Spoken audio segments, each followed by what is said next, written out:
जय Hind. GK scanner के इस यूट्यूब चैनल में आपका स्वागत है।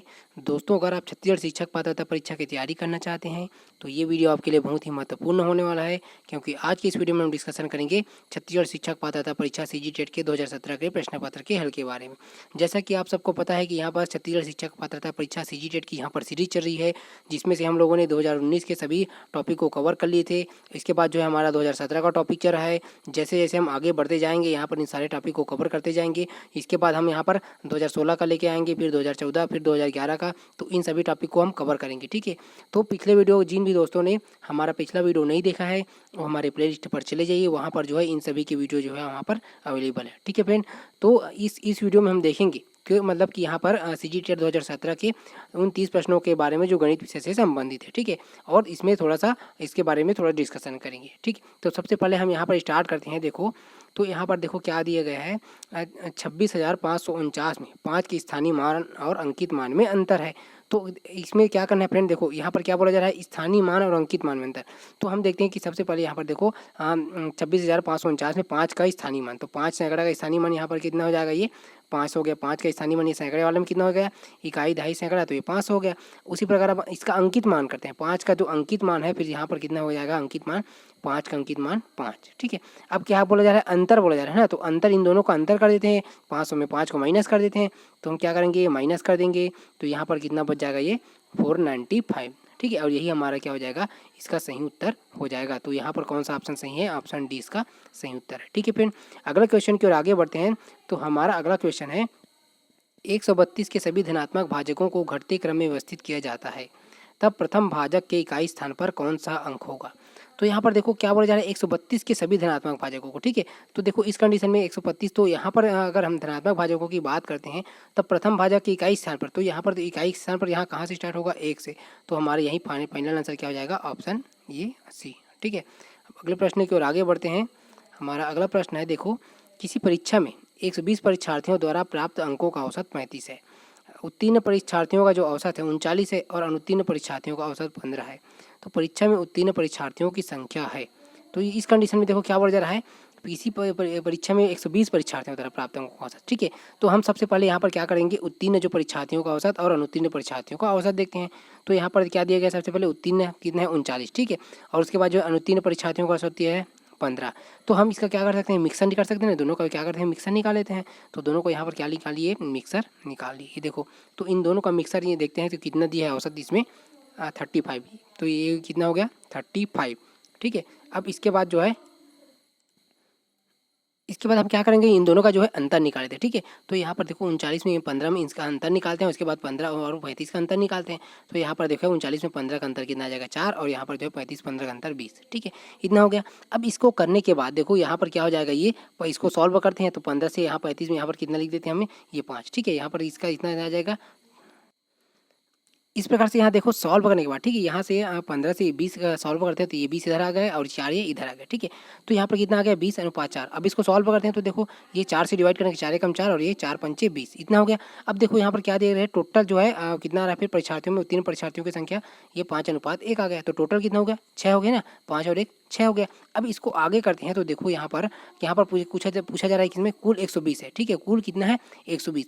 तो अब इसमें बोला जा रहा है कि यहाँ पर किसी परीक्षा में 120 परीक्षार्थियों द्वारा प्राप्त अंकों का 35 है और उत्तीर्ण 39 है। ठीक है, तो परीक्षा में उत्तीर्ण परीक्षार्थियों की संख्या की बात हो रही है। तो यहाँ पर जो है उत्तीर्ण की, यहाँ पर उत्तीर्ण का अनुपात कितना है, 5, और अनुत्तीर्ण का अनुपात कितना है, 1। तो 5 और 1 6 टोटल हो गया। तो हम किसका निकालेंगे, उत्तीर्ण परीक्षार्थियों की संख्या। तो यहाँ पर देखो क्या बोला जा रहा है कि उत्तीर्ण बराबर क्या हो जाएगा, ये 5, और ये क्या हो जाएगा, 5/6 हो जाएगा, और कितना हो जाएगा, ये गुना 120। ठीक है, ये देखो टोटल कितने परीक्षा उत्तीर्ण और अनुत्तीर्ण, ये 5 और 1 6, तो 5/6 कर देंगे और गुना कितना कर देंगे, 120। तो अब इसको सॉल्व करते हैं, तो इसको सॉल्व करने के बाद देखो कितना आ जाएगा, इसको सॉल्व कर देते हैं, ये 6 एकम 6 हो गया, ये 6 दूनी 12 हो गया। ठीक है, तो उसके बाद जो है इसको सॉल्व करते हैं, तो 5 दूनी ये 10 हो गया, और ये कितना हो जाएगा, ये 1/100। तो इतना आ गया। तो यहाँ पर जो है इसका जो फाइनल आंसर क्या हो जाएगा, फिर इसका जो फाइनल आंसर हो जाएगा 100। तो देखो परीक्षा में उत्तीर्ण परीक्षार्थियों की संख्या यहाँ पर कितनी आ जाएगी, 100 हो जाएगी। ठीक है फ्रेंड, इतना हो गया। अब हम क्वेश्चन नंबर 4 की ओर आगे बढ़ते हैं। तो क्वेश्चन नंबर 4 देखते हैं यहाँ पर, यदि 179 गुना 48 बराबर 8592 हो तो 85.92 भागित 17.9 का मान होगा। तो देखो इस कंडीशन में क्या करना है, यहाँ पर इतना इसको मल्टीप्लिकेशन करते हैं तो ये कितना हो गया 8592। तो उसी प्रकार जो है 85.92 का मतलब भाग करते हैं 17.9 से। तो चलिए यहाँ पर क्या करते हैं, हम भाग करते हैं। तो ये देखो क्या कर दिया, सबसे पहले 85.92 को किससे डिवाइड करना है 17.9 से। तो देखो यहाँ पर कितना टाइम जाएगा ये 17 चौक मतलब कि ये 17 पंचे कितना हो जाएगा ये 85। लेकिन यहाँ पर 0.9 दिया है ना, तो पॉइंट को भी लेकर चलना है। तो यहाँ पर कितने टाइम जाएगा ये 4 बार। तो यहाँ पर 4 बार जाएगा और दशमलव के साथ करते हैं तो 4.8। तो ये 4.8 में मल्टीप्लिकेशन करने के बाद इतना आता है 85.92 और उसके बाद जो है यही पूरा पूरा भाग चला जाता है। तो यहाँ पर जो है इसका फाइनल आंसर क्या हो जाएगा 4.8 इसका सही उत्तर हो जाएगा। ठीक है फ्रेंड, ये हो गया। अब हम अगले प्रश्न की ओर आगे बढ़ते हैं। तो हमारा अगला प्रश्न यहाँ पर देखते हैं, राम ने 2 साइकिल प्रत्येक 990 के दर से बेची। यदि उसे एक साइकिल पर 10% लाभ हुआ और दूसरी साइकिल पर कितना 10% हानि हुई, तो दोनों साइकिलों का जो कुल क्रय मूल्य है वो कितना है। तो यहाँ पर देखो 200 कितना बोला जा रहा है 990 की दर से बेची, ठीक है, और एक में 10% का लाभ और एक दूसरे में 10% की हानि। तो इस वाले क्वेश्चन में क्या करना है, सबसे पहले हम देखो हम 10% हानि निकाल लेते हैं। ठीक है, 10% हानि, तो यहाँ पर जो है क्रय मूल्य कितना है, यहाँ पर 990 है। तो 990 का अगर हम क्या करते हैं 10% हानि निकालते हैं। ठीक है, 990 का 10% हानि निकालते हैं तो ये कितना हो जाएगा 90 बटा कितना हो जाएगा ये 100। ये हानि की बात हो रहा है। ठीक है, अब उसी प्रकार हम क्या करते हैं लाभ वाले में निकालते हैं। तो लाभ वाले में कितना हो जाएगा यहाँ पर देखते हैं। तो लाभ वाले में हम क्या करेंगे 990 और 90 का गुना किससे कर देंगे, लाभ है 10% लाभ है तो यहाँ पर कितना हो जाएगा 110, यहाँ पर कितना हो जाएगा ये बटा 100 हो गया। ठीक है, इतना हो गया।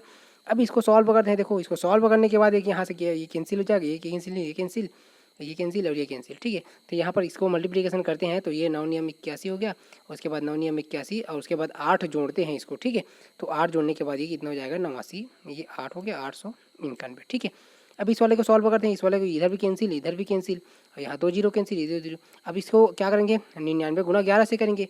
तो 11 नियम 99 और उसके बाद 11 नियम 99 और 9 को जोड़ते हैं तो यहाँ पर जो है इसका जो क्या आ जाएगा 10 108 आ जाएगा। ठीक है, ये 108। ठीक, इस प्रकार हो गया। अब इन दोनों को जोड़ते हैं तो इन दोनों को जोड़ने के बाद जो है कितना आ जाता है आंसर जो है हमारा 1980 आ जाता है। लेकिन यही हमारा फाइनल आंसर 1980। लेकिन जब व्यापम में दिया ऑप्शन बी में यही, लेकिन ऑप्शन में मतलब कि जब व्यापम का मॉडल आंसर जारी हुआ तो उसमें उस समय इसको आंसर लिया। ठीक है, 2000 को, लेकिन यही हमारा फाइनल आंसर है 1980। ठीक है फ्रेंड, ये हो गया।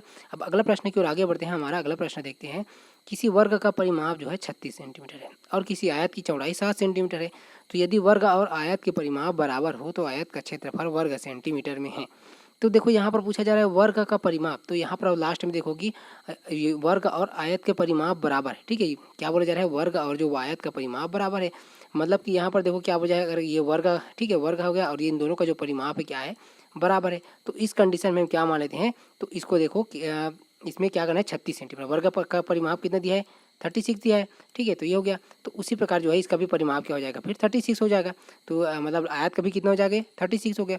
तो हम क्या करेंगे, हमें एक चीज़ क्या पता है कि आयत का जो परिमाप होता है क्या होता है 2 गुना लंबाई धन चौड़ाई होता है। तो अब हम क्या करेंगे आयत के परिमाप की जगह उसका मान रख देंगे। तो ये हो गया 36 बराबर ये 2 हो गया और लंबाई हमको ज्ञात करना है चूँकि, तो लंबाई और प्लस 7। ठीक है, 7 सेंटीमीटर उसका चौड़ाई दिया है। ठीक है, तो यदि वर्ग आयत का क्षेत्रफल वर्ग सेंटीमीटर है तो हम क्या करेंगे, अब इसके बाद सॉल्व करते हैं। तो देखो 18 हो गया, इसको सॉल्व करते हैं तो ये कैंसिल हो गया। तो ये देखो यहाँ पर 2 एकम 2 हो जाएगा, ये कितना हो जाएगा 2 18 36 हो गया, इतना हो गया। तो सॉल्व करने के बाद 18 बराबर एल प्लस 7।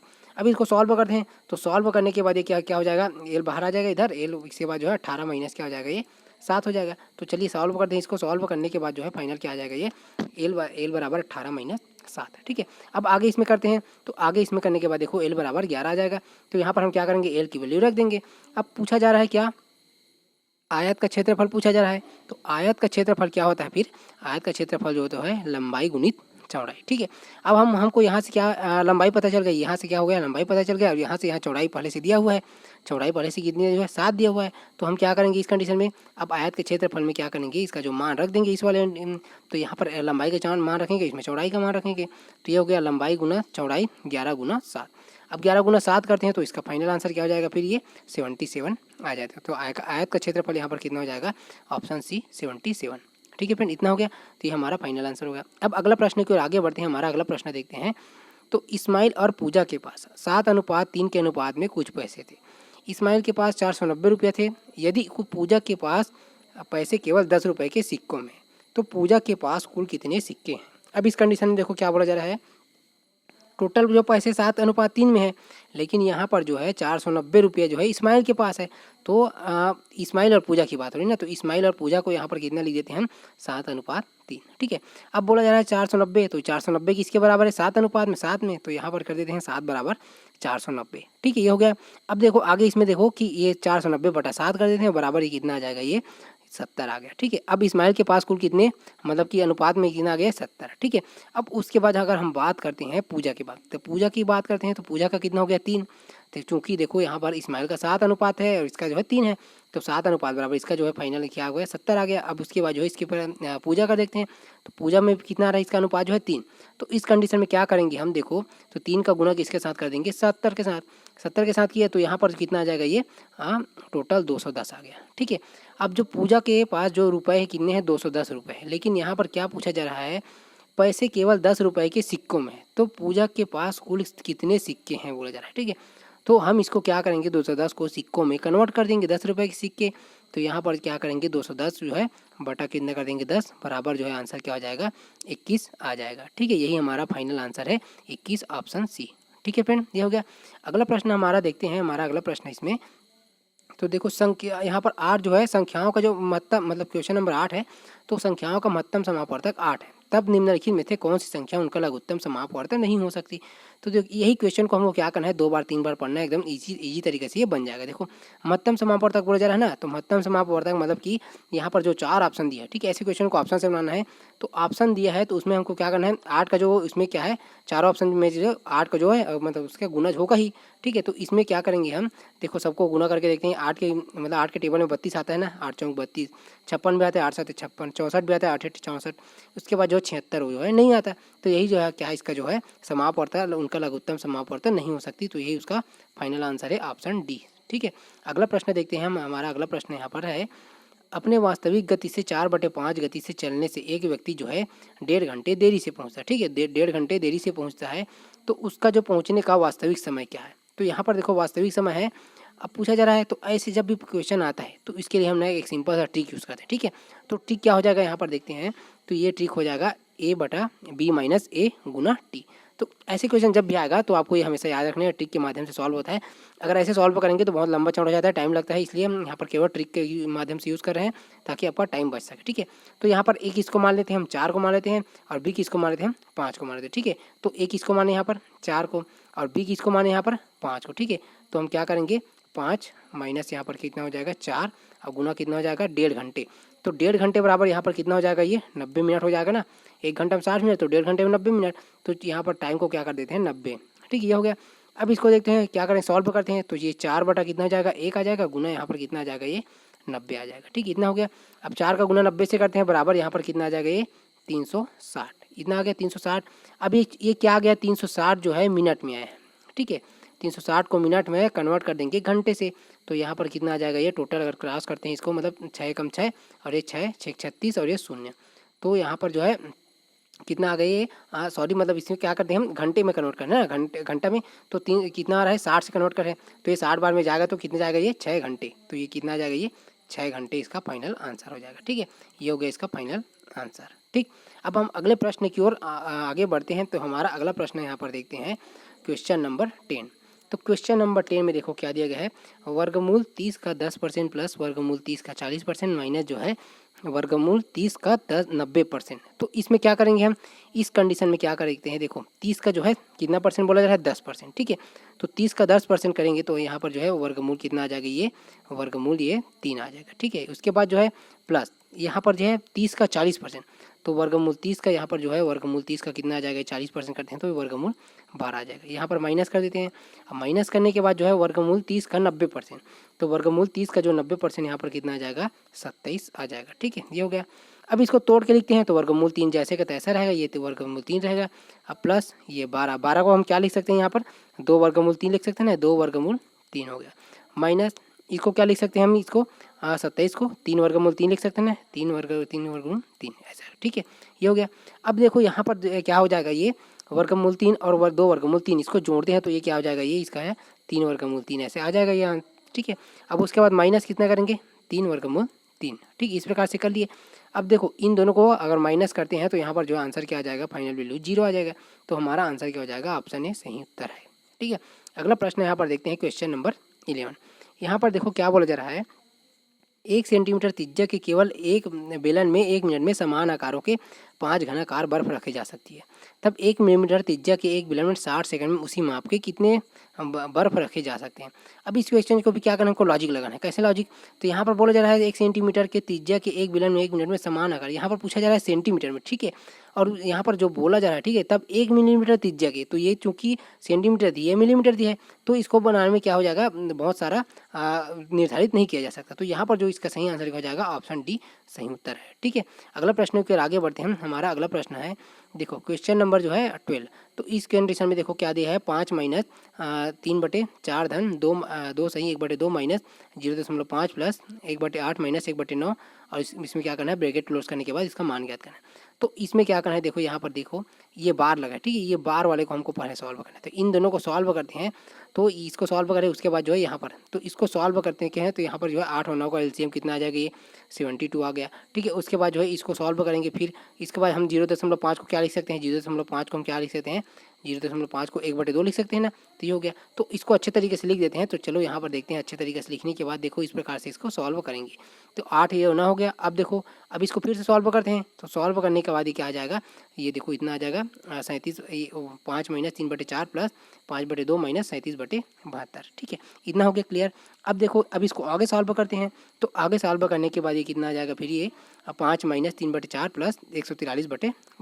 ठीक है फ्रेंड, अब इसको फिर से सॉल्व करते हैं। तो आप मतलब अपने पेन कॉपी में सॉल्व करने में बहुत लंबा चौड़ा लग जाता है, इसलिए मैं यहाँ पर ना शॉर्ट में दिया हूँ, क्योंकि आप लोग बना लेना, ये ज़्यादा उतना हार्ड नहीं है। ठीक है, तो आगे देखो इसमें क्या हो जाएगा, अब देखो 5 माइनस 197/72 हो जाएगा। फिर इसके बाद जो है अगला इसको सॉल्व करते हैं, तो हमारा फाइनल आंसर क्या आ जाएगा, 163/72। ठीक है, ये हमारा फाइनल आंसर है, ऑप्शन 20 का सही उत्तर होगा। ठीक है, अगला प्रश्न देखते हैं। हमारा अगला प्रश्न है क्वेश्चन नंबर 13। तो एक ही माप मतलब 1 सेंटीमीटर त्रिज्या वाले 3 सिक्के मेज पर इस प्रकार रखे हैं कि वे एक दूसरे को स्पर्श करते हैं। सिक्कों द्वारा उनके बीच घेरे गए क्षेत्रफल होगा। अब यहाँ देखो 1 सेंटीमीटर त्रिज्या वाले बोला जा रहा है, तो देखो यहाँ पर हम क्या करेंगे, तीन सिक्कों की बात हो रही है। तो ये पहला सिक्का हो गया, ये दूसरा सिक्का हो गया, और ये जो है तीसरा सिक्का, मतलब तीनों जो है एक दूसरे को स्पर्श करते हैं। ठीक है, तो यहाँ पर जो बीच का एरिया बच गया है, इसको हमको क्या करना है, ज्ञात करना है। इस वाले एरिया का क्षेत्रफल हमको ज्ञात करना है। तो इसके लिए यहाँ पर देखो कौन सा फार्मूला, मतलब जो आंसर क्या आ सकता है, तो देखो यहाँ पर जो है इसका आंसर क्या हो सकता है। तो इसको बनाने के लिए हम सबसे पहले देख लेते हैं, ये क्या बनेगा, ऐसा बनेगा। ठीक है, ये डायग्राम, तो इस प्रकार का डायग्राम बन गया ये। तो इसमें देखो हम क्या क्या करेंगे, एक दूसरे को स्पर्श करते हैं, जिसको सिक्कों के बीच घेरे का क्षेत्रफल। तो यहाँ पर जो है क्या बन रहा है, त्रिभुज बन रहा है ना। यहाँ पर क्या बन गया, एक त्रिभुज बन गया, ये समबाहु त्रिभुज बन गया। तो समबाहु त्रिभुज बन गया, तो समबाहु त्रिभुज में क्या होता है, तीनों भुजाएं जो है बराबर होती है। तो यहाँ पर जो है हम लेते हैं वृत्त की जो है 1 सेंटीमीटर त्रिज्या बोला जाए, तो यहाँ से यहाँ तक, ठीक है, यहाँ से यहाँ तक अगर माने 1 सेंटीमीटर त्रिज्या, तो यहाँ तक मानते हैं, तो यहाँ तक की दूरी कितना हो जाएगी, 2। ठीक है, मतलब यहाँ से यहाँ तक की कितना हो जाएगा, 2। उसी प्रकार इधर भी कितना हो जाएगा, 2, इधर भी कितना हो जाएगा, 2। तो ये क्या हो जाएगा, समबाहु त्रिभुज हो गया। तो तीनों में जो है भुजा कितना हो जाएगी, 2 समबाहु त्रिभुज की तीनों भुजा बराबर होती है ना, और जो है प्रत्येक कोण जो कितना होता है, 60 अंश का होता है, और जो है भुजा बराबर होती है। इस प्रकार से हो गया। तो अब हमको क्या करना है, समबाहु त्रिभुज का क्या करना है, पहले हमको क्या निकालना है, क्षेत्रफल निकालना है। और समबाहु त्रिभुज का क्षेत्रफल निकालने के बाद इन तीनों का जो क्षेत्रफल है उसमें निकाल के उसको क्या करेंगे, माइनस कर देंगे। ठीक है, मतलब कि अब देखो आगे देखते हैं इसमें। तो इस प्रकार से क्या करेंगे हम, अभी से क्षेत्रफल क्या हो जाएगा, समबाहु त्रिभुज का क्षेत्रफल क्या होता है, वर्गमूल 3/4 गुना भुजा का वर्ग। अब माइनस करेंगे इस वाले में, इसका वृत्त वाले में।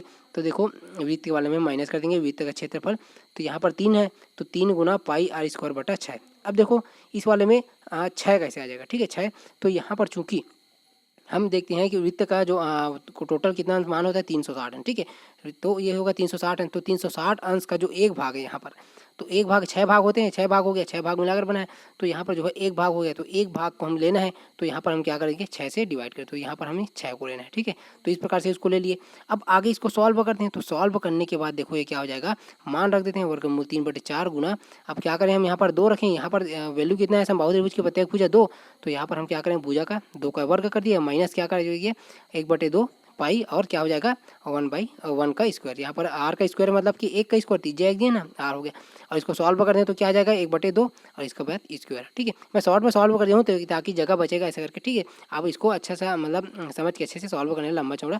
तो ये हो गया। अब इसके बाद जो हम आगे करते हैं इसको, तो आगे बढ़ाने के बाद देखो ये कितना जाएगा, इसका जो फाइनल आंसर जो है वर्ग ये माइनस जो है वर्गमूल 3 माइनस 22/7 आ जाएगा। ठीक है, इसमें अब इसको एक कंडीशन में हमको क्या करना है, इस वाले कंडीशन के बाद जो है यहाँ पर देखो ये कैसा आएगा वर्गमूल 3 माइनस 22/14। तो इसमें देखो क्या करना है, यहाँ से 2 का वर्ग करेंगे, यहाँ पर 4 आ गया तो ये 4 हो गया। ठीक है, 4 और 4 यहाँ पर कैंसिल हो गया। यहाँ पर कितना बचा, वर्गमूल 3 बचा। उसके बाद माइनस यहाँ पर देखो तो यहाँ पर कितना बचा 1/2। तो यहाँ पर पाई का वैल्यू कितना हो जाएगा 22/7 हो जाता है, 22/7 हो गया। ठीक है, तो उसके बाद जो है 7 का 2 से गुना करते हैं तो ये 7 गुना 2 करेंगे तो 14 आ गया। तो यहाँ पर कितना आ जाएगा वर्गमूल 3 माइनस जो है 22/14। ठीक है, और 1 का स्क्वायर जो है 1 होता है, तो मैं यहाँ पर इसलिए शॉर्ट में इसको लिख दिया हूँ। ठीक है, आप लोग ज़्यादा घबराना नहीं, बस ज़्यादा कुछ नहीं हो, थोड़ा सा इसको सॉल्व रखिए बस। अब देखते हैं आगे करते हैं। इसके बाद आगे इसमें सॉल्व करते हैं तो ये हमारा फाइनल आंसर क्या आ जाएगा वर्गमूल 3 माइनस पाई/2। ठीक है, पाई/2 कैसे आ जाएगा, फिर पाई की वैल्यू में चूंकि फिर क्या बताया था 22/7, तो यहाँ पर 22 हो गया। इसको हम ऐसे लिख सकते हैं ना, यहाँ पर देखो क्या लिख सकते हैं, इसको 22/7 गुना यहाँ पर कितने लिख सकते हैं 2 लिख सकते हैं। तो इस 22/7 की जगह हम क्या लिखते हैं, ऊपर में पाई लिख सकते हैं ना, तो ये हमारा पाई हो गया। तो यही हमारा पाई/2 हो गया। तो यहाँ पर जो आंसर क्या दिया है वर्गमूल 3 माइनस पाई/2। तो हमारा फाइनल आंसर क्या हो जाएगा, ऑप्शन 20 का सही उत्तर होगा। ठीक है फ्रेंड, अगला प्रश्न की ओर आगे बढ़ते हैं। हमारा अगला प्रश्न है, किसी साहूकार को पता चलता है कि वार्षिक ब्याज की दर जो है 8% से घटकर जो है 7.3/4% रह जाने से उसकी वार्षिक आय जो है 61 रुपये 50 पैसे की कमी आ गई, तो उसकी पूंजी कितनी थी। अब इस वाले क्वेश्चन में भी कुछ नहीं करना है, थोड़ा सा ना ज़्यादा सा दिमाग लगाना नहीं है, बस थोड़ा सा कॉन्सेप्ट लगाना है। अब बोला जा रहा है कि 8% से कितना जा रहा है 7.3/4% रह जाने से, तो यहाँ पर कितना परसेंट की कमी आ रही है 1/4% की कमी आ रही ना। तो हम उस 1/4% की कमी बराबर कितना आ जाएगा 61.50 रुपये की कमी। तो चलिए इसको सॉल्व करते हैं। देखो तो यहाँ पर कितना बोला जा रहा है, माना उसकी पूंजी कितनी है 100 इकाई। हम कितना मान लेते हैं उसकी पूंजी जी को 100 इकाई मान लेते हैं। अब उस 100 इकाई में से, ठीक है, 100 इकाई में से हम क्या करेंगे, ये दर जो है 8% से कितना घट रहा है, यहाँ पर 7.3/4 घट रहा है। तो यहाँ पर कमी जो कितनी आ रही है 1/4% की कमी आ गई। ठीक है, अब जो 1/4% बराबर यहाँ पर कितना हो जाएगा 1/4 इकाई बराबर 61.50 रुपये की कमी हो गई। तो उसी प्रकार जो है हमें कितना निकालना है, फिर यहाँ पर 1 इकाई बराबर यहाँ पर क्या हो जाएगा, फिर 4 का गुना किसके साथ कर देंगे 61.50 के साथ गुना कर देंगे। तो यहाँ पर जो है कितना आ जाएगा 61.4 के साथ अगर गुना करते हैं तो ये 246 रुपये आ जाएगा। तो यहाँ पर जो है 1 इकाई बराबर कितना आ गया 246 रुपये। अब चूंकि हमको कितना इकाई निकालना है 100 इकाई, तो 1 इकाई किसके बराबर है 246 रुपये के बराबर। तो हम क्या करेंगे 100 इकाई का निकालना है, तो कुल पूंजी जो है 100 इकाई है, तो हम क्या करेंगे 100 गुना 246 कर देंगे और इसका जो फाइनल आंसर क्या आ जाएगा फिर 24,000 जो है 600 रुपया फाइनल आंसर होगा। ठीक है, यही हमारा ऑप्शन सी उत्तर होगा। अगला प्रश्न यहाँ पर देखते हैं क्वेश्चन नंबर जो है 15। तो क्वेश्चन नंबर 15 देखते हैं। तो क्वेश्चन नंबर 15 में तो अब इसमें तो ये हो गया क्वेश्चन नंबर 14। अब आगे करते हैं इसके। तो देखो 2 पाइप जो है ए और बी को क्रमशः कितना करते हैं 20 मिनट और 30 मिनट में भर सकते हैं। ठीक है, यदि दोनों पाइप जो है एक साथ खोल दिए जाएं तो टैंक को भरने में कितना समय लगेगा। अब इस कंडीशन में बोला जा रहा है कि जो 2 पाइप है, ठीक है, तो इसको बनाने का सिंपल सा भी ट्रिक है। यहाँ पर 2 पाइप दिया गया है, एक जो है ए और बी दिया ना, एक पाइप का है ए और दूसरा पाइप बी, तो 20 मिनट और 30 मिनट में भरते हैं और दोनों पाइप एक साथ खोल दिया जाता है। तो यहाँ पर देखो ए जो है एक, इसको हम क्या लिख सकते हैं, ए पाइप को 1/20 लिख सकते हैं। ठीक है, ये 1/20 हो गया और इसको क्या लिख सकते हैं प्लस 1/30। ठीक है, इतना हो गया। अब इसको सॉल्व करते हैं तो 1/20 और 1/30 को सॉल्व करने के बाद जो है अब हम इसका क्या करेंगे, दोनों का एलसीएम ले लिए, 30 और 20 का एलसीएम लेते हैं, तो यहाँ पर कितना आ जाएगा ये 600 आ गया ये। अब क्या करेंगे हम इसको जोड़ेंगे। ठीक है, तो 20 + 30 आ जाएगा, ये 20 + 30 आ गया। ठीक है, तो यहाँ पर जो है टोटल कितना आ जाएगा ये बराबर ये 50 बटा कितना आ जाएगा ये 600 आ गया। ठीक है, ये 600 आ गया। अब इसको सॉल्व करते हैं तो ये 0 से 0 कैंसिल और ये 5 एकम 5 और ये 5 12। ठीक है, तो यहाँ पर कितना आ जाएगा ये 12 मिनट आ जाएगा, मतलब 1/12 आएगा। तो हम यहाँ से 1 से स्टार्ट किए ना, तो ये कितना आ जाएगा, इसका जो आंसर हो जाए 12 मिनट आ जाएगा। ठीक है, अगला प्रश्न देखते हैं यहाँ पर। तो अगला प्रश्न हमारा है, देखो एक लोहे के समलंब वित्तीय बेलन को इस प्रकार गर्म किया जाता है तो इसकी त्रिज्या और ऊंचाई में जब प्रत्येक 1% बढ़ जाए तो ठोस के आयतन में वृद्धि होगी। तो यहाँ पर देखो क्या बोला जा रहा है, समलंब वित्तीय बेलन की बात हो रही ना। तो हम सबसे पहले क्या करेंगे, एक बेलन लेते हैं। तो एक बेलन यहाँ पर ले लिए। देखो अब इसकी त्रिज्या बोला जा रहा है, तो हम इसकी जो त्रिज्या मान लेते हैं, कितना मान लेते हैं, माना कि त्रिज्या इसकी मान लेते हैं 100 मान लेते हैं। ठीक है, अब इसका ऊंचाई भी क्या मान लेते हैं 100 मान लेते हैं। अब दूसरी बात बोला जा रहा है कि गर्म करने के बाद जो है इसका 1% बढ़ जाता है। तो हम 100 का 1% निकाल देते हैं। 100 का 1% निकालने के बाद ये कितना आ जाएगा, 100 का 1% निकालने के बाद ये कितना हो जाएगा, फिर 101% हो जाएगा। 101 हो गया, ठीक है। तो 101 हम इसको सेकंड वाले को क्या ले लीजिए, दूसरे बिलियन मतलब कि दूसरे बिलियन को 101 ले लेते होते, इसका त्रिज्या कितना हो जाएगा, ये 101 हो जाएगा। और इसकी जो ऊंचाई भी कितनी हो जाएगी, 101 हो जाएगी। ये हो गया। अब इसको सॉल्व करने के बाद देखो आगे क्या हो जाएगा, बेलन का हमें आयतन क्या पता है, पाई आर स्क्वायर एच होता है, ठीक है। तो बेलन का आयतन क्या हो जाता है, पाई आर स्क्वायर एच होता है। अब इस वाले में हमको क्या करना है, मान रखना है। तो पाई की वैल्यू पता है सबको, आर की वैल्यू यहाँ पर दिया गया है, और क्या करेंगे हम इसको सॉल्व करते हैं, ठीक है। तो इस प्रकार से सॉल्व करने के बाद पाई गुना 100 का स्क्वायर इंटू 100 का स्क्वायर, ठीक है। फर्स्ट वाले बेलन का, इस वाले बेलन का। अब इस वाले बेलन का सॉल्व करते हैं। तो इस वाले बेलन का सॉल्व करने के बाद जो है पाई गुना 101 का स्क्वायर और गुना 1 का स्क्वायर, ठीक है। चूंकि यहाँ पर पाई का स्क्वायर है ना, आर का स्क्वायर है, तो आर जो है यहाँ पर कितना है 100, और एच भी यहाँ पर कितना है 100। उसी प्रकार इसमें आर जो है इसमें 101 है, और इसमें जो है एच जो है 101 है। तो यहाँ पर आर का स्क्वायर 101 का स्क्वायर, ये हो गया। अब इसको आगे करते हैं। तो आगे सॉल्व करने के बाद यहाँ पर देखो एन गुना कितना हो जाएगा, ये एक के बाद 6 जीरो हो गया। उसके बाद जो है इसको सॉल्व करते हैं इस वाले कंडीशन में। तो इसको सॉल्व करने के बाद एन गुना ये 10, 30 और 301 इतना हो गया। अब आगे इसको सॉल्व करते हैं। तो सॉल्व करने के बाद देखो यहाँ पर कितना आ जाएगा, इसको पाई इंटू इतना जो आएगा 10, 301 के साथ क्या करेंगे हम इसको माइनस कर देंगे, ठीक है। तो माइनस करने के बाद जो है यहाँ पर जो है इसका फाइनल क्या बचेगा, 30 और ये 30 1, मतलब कि 30 30 1 बचा। तो अब देखो हमें क्या करना है कि इस कंडीशन में तो हमें इसको क्या करना है, किससे मतलब कि क्या करना है, उसको भाग दे देना है कि इसको एन 30 31 को मतलब पाई जो है 30 31 को क्या करें हम इससे डिवाइड कर देंगे, ठीक है। तो डिवाइड करने के बाद उसको इंटू कर देंगे 100 से। क्योंकि 100 क्यों करेंगे, क्योंकि परसेंट में दिया, आयतन में वृद्धि की बात हो रहा है। तो देखो इस कंडीशन में अब आगे जो इसका फाइनल आंसर क्या हो जाएगा, 3.030% हो जाएगा, ठीक है। तो यही हमारा क्या हो जाएगा, फाइनल आंसर हो जाएगा। ऑप्शन इसका जो है क्या है, डी सही उत्तर होगा, ठीक है फ्रेंड। ये हो गया। अब हम अगला प्रश्न की आगे बढ़ते हैं। हमारा अगला प्रश्न, ये मैथ्स का जितना भी क्वेश्चन था वो सॉल्व हो गया। अब हम इसके जो पेडागॉजी है, मतलब कि हम क्या बताए थे कि जब भी कोई सीजीटेट का एग्जाम होता है तो 29 नंबर में जो 30 नंबर है 29 नंबर में क्या हो जाता है कि लगभग 16 से 17 क्वेश्चन जो है मैथ्स के आते हैं, और जो है 12 या 13 से 14 क्वेश्चन जो है वो पेडागॉजी से आते हैं, मतलब मैथ्स पेडागॉजी कहते हैं। तो हम ये मैथ सॉल्व कर लिए। अब हम पेडागॉजी की ओर आगे बढ़ते हैं। तो पेडागॉजी में हमारा पहला प्रश्न दिया गया है, शिक्षा आयोग 1964 से 66 के अनुसार गणितीय शिक्षण में ज़्यादा जोर क्या समझने पर होना चाहिए। तो यहाँ पर जो है इसका आंसर क्या हो जाएगा, ऑप्शन ए मूलभूत सिद्धांत पर होना चाहिए, ठीक है। हो गया। अगला प्रश्न यहाँ पर देखते हैं। हमारा अगला प्रश्न दिया है, निम्न में से कौन सी रणनीति B.S. ब्लूम द्वारा विकसित नहीं की।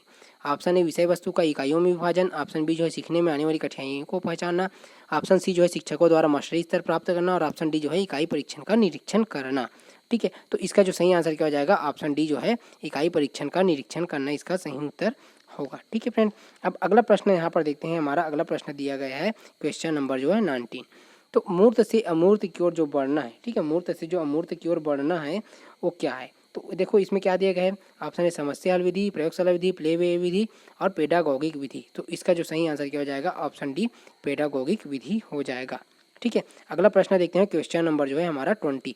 क्वेश्चन नंबर 20 में क्या दिया गया है, निम्न में से कौन सी गणित शिक्षण की एक विशेष योग्यता है। गणित उपकरणों का प्रयोग करने की क्षमता, गणित कक्षा संचालन की योग्यता, विभिन्न शिक्षण विधियों का हल और उपरोक्त सभी। तो इसका जो सही आंसर क्या हो जाएगा, ऑप्शन डी ये सभी क्या है कि जो है मतलब कि गणित उपकरणों का प्रयोग करने की क्षमता, गणित कक्षा संचालन की योग्यता और विभिन्न शिक्षण विधियों का जो हल जो है ये सभी इसका उत्तर है, ठीक है। अगला प्रश्न यहाँ पर देखते हैं। तो क्वेश्चन नंबर 21 में प्राइमरी गणित के किसी भी पाठ्यक्रम को निश्चित ही किस श्रेणी को सम्मिलित करना चाहिए। मूर्त से अमूर्त, अमूर्त से मूर्त, खुला अंत खेल और प्रबोधक फीडबैक। तो इसका जो सही आंसर क्या हो जाएगा, क्वेश्चन नंबर 21 का ऑप्शन डी सही उत्तर होगा, ठीक है फ्रेंड। ये हो गया। प्रबोधक फीडबैक इसका सही उत्तर है। 1 मिनट, ये हो गया। अब अगला प्रश्न यहाँ पर देखते हैं। हमारा अगला प्रश्न है तो क्वेश्चन नंबर 22, आकलन का निकटतम संबंध होता है विषय वस्तु से, आकलन विधियों से, उद्देश्यों से, इनमें से कोई नहीं। तो इसका जो सही आंसर क्या हो जाएगा, ऑप्शन ए विषय वस्तु से हो जाएगा, ठीक है। क्या है, आकलन का जो निकटतम संबंध किससे होता है, विषय वस्तु से, ठीक है। अगला प्रश्न इसमें देखते हैं। तो संख्याओं को बताते समय खाली स्थान के समझ पर जोर देना चाहिए, आकारों पर जोर देना चाहिए, पैटर्न पर जोर देना चाहिए, आंकड़ा परिचालन पर, या उपरोक्त सभी पर। तो इसका जो सही उत्तर क्या हो जाएगा, ऑप्शन क्वेश्चन नंबर 23 का जो है ऑप्शन बी पैटर्न पर क्या करना चाहिए, हमको जोर देना चाहिए, ठीक है। अगला प्रश्न यहाँ पर देखते हैं। तो फोक एल्गोरिथम मानसिक रूप से किस कार्य के लिए उपयोगी है? संख्या संक्रियाएं पर, मापन पर, अनुमानन पर और उपरोक्त सभी पर। ठीक है, यहाँ पर बात हो रही है संख्या संक्रियाओं की, तो यहाँ पर क्या आ जाएगा, ये मतलब फोक एल्गोरिथम की बात हो रही है ना मानसिक रूप से, तो संख्या संक्रियाएं भी आ जाएगी, मापन भी आ जाएगी और अनुमानन भी आ जाएगी। तो इसका जो सही आंसर क्या है, ऑप्शन डी इसका सही उत्तर है, उपरोक्त सभी यहाँ पर सभी हो जाएगा। ठीक, अगला प्रश्न देखते हैं, क्वेश्चन नंबर 25। तो इस कंडीशन में गणितीय गेम और पजल्स गणित शिक्षण के उदाहरण हैं। खाली स्थान द्वारा, जो है प्ले विधि द्वारा, समस्या विधि द्वारा, प्रयोगशाला विधि द्वारा और इनमें से कोई नहीं। तो इसका जो आंसर क्या है, प्ले वे विधि द्वारा हो जाएगा, ऑप्शन ए प्ले वे विधि। ठीक है, अगला प्रश्न देखते हैं। अगला प्रश्न हमारा है, तो निम्न में से कौन सा जो कथन है असत्य है? गणितीय अवधारणाएं अमूर्त होती है, गणित हमें प्रकृति के बारे में बताती है, गणितीय अवधारणाओं की क्रमबद्ध श्रृंखला होती है, गणितीय अवधारणाओं में तार्किक संबंध होता है। तो देखो इसका जो सही आंसर क्या हो जाएगा, गणित जो है हमें प्रकृति के बारे में बताती है। अगला प्रश्न यहाँ पर देखते हैं, तो क्वेश्चन नंबर 27। गणितीय संक्रियाओं में कॉलम क्या समझने के लिए उपयोगी है? संवृत्त वर्गों के वक्र को, सममिति को, दोनों ए तथा बी को, या तो ए या तो बी परंतु दोनों नहीं। तो देखो इसका जो सही आंसर क्या हो जाएगा, क्वेश्चन नंबर 27 का ऑप्शन सी दोनों ए तथा बी उत्तर हो जाएगा। ठीक है, यही हो गया हमारा फाइनल आंसर, यह है संवृत्त वर्गों के वक्र को और सममिति को। अगला प्रश्न इसमें है, तो अगला प्रश्न यहाँ पर देखो, सामान्यतः गणित सीखना कठिन होता है क्योंकि इसकी जो प्रकृति है मूलतः अमूर्त होती है, बच्चे इसे पढ़ना नहीं चाहते, अच्छे शिक्षकों की उपलब्धता का न होना और शिक्षण विधियाँ जो है दोषपूर्ण है। तो इसका जो सही आंसर क्या हो जाएगा, ऑप्शन ए, गणित की जो प्रकृति क्या होती है, अमूर्त होती है। ठीक है, और इसे समझने में थोड़ा सा कठिनाई होता है, इसलिए क्या होता है कि ये सामान्यतः गणित सीखना कठिन होता है, ऑप्शन ए सही उत्तर है। अगला प्रश्न है यहाँ पर, तो क्वेश्चन नंबर 29। सामान्यीकरण से विशिष्ट उदाहरण की ओर बढ़ना जाना जाता है, आगमन विधि द्वारा, निगमन विधि द्वारा, वैज्ञानिक विधि द्वारा या विशिष्टकरण विधि द्वारा। तो इसका जो सही आंसर क्या हो जाएगा, ऑप्शन डी इसका सही उत्तर हो जाएगा, क्या, विशिष्टकरण विधि द्वारा क्या होता है कि सामान्यीकरण से विशिष्ट उदाहरण की ओर बढ़ना जाना जाता है। ठीक है, अगला प्रश्न देखते हैं। हमारा अगला प्रश्न है यहाँ पर, तो गणित शिक्षण में ज्ञात से अज्ञात की ओर चलते हैं, किस में चलते हैं? आगमन विधि में चलते हैं, प्रोजेक्ट विधि में चलते हैं, ह्यूरिस्टिक विधि में चलते हैं और जो है इनमें से कोई नहीं। तो इसका जो सही आंसर क्या हो जाएगा, ऑप्शन ए, आगमन विधि में क्या किया जाता है, ज्ञात से अज्ञात की ओर चलते हैं। ठीक है फ्रेंड, तो आज की वीडियो में बस इतना ही। अंतिम तक हमारा वीडियो देखने के लिए धन्यवाद। जय हिंद,